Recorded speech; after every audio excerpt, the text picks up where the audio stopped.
TPCC అధ్యక్షులు రేవంత్ రెడ్డి తెలంగాణ కొత్త party పెడుతున్నారని దుష్ప్రచారం చేస్తూ జర్నలిస్ట్ శంకర్ ట్వీట్ చేయడంపై పలు పోలీస్ స్టేషన్లలో కాంగ్రెస్ నాయకులు ఫిర్యాదులు చేశారు.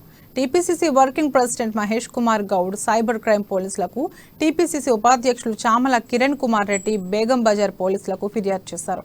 కాంగ్రెస్ పై నాయకులపై దుష్ప్రచారం చేస్తూ సోషల్ మీడియాలో దుష్ప్రచారం చేస్తున్న వారిపై చట్టపరంగా చర్యలు తీసుకోవాలని వారు పోలీసులను కోరారు.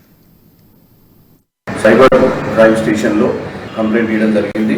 ముఖ్యంగా ఈరోజు మీరందరూ చూసినట్టయితే ట్విట్టర్ మాధ్యమంలో జర్నలిస్ట్ శంకర్ అనే వ్యక్తి ఈరోజు టీపీసీసీ అధ్యక్షులు రేవంత్ రెడ్డి గారిపై ట్వీట్ చేయడం జరిగింది. ఆ ట్వీట్లో రేవంత్ రెడ్డి గారు కొత్త పార్టీ వెళ్తున్నాడని ఒక ట్వీట్ని ఆయన చేయడం జరిగింది. దానివల్ల ఆ ట్వీట్ని మళ్ళీ డిలీట్ కూడా చేశాడు. అతను దాని మీద కఠినమైన చర్యలు తీసుకోవాలి. ప్రజలను తప్పుతో, కార్యకర్తలను తప్పుతో కార్యకర్తల మనోభావాలను దెబ్బతీసే విధంగా సోషల్ మీడియా మాధ్యమాల ద్వారా కొంతమంది చేస్తున్నట్టు దుష్ప్రచారం తిప్పికొట్టడానికి ఈరోజు సెంట్రల్ క్రైమ్ స్టేషన్లో కంప్లైంట్ చేయడం జరిగింది.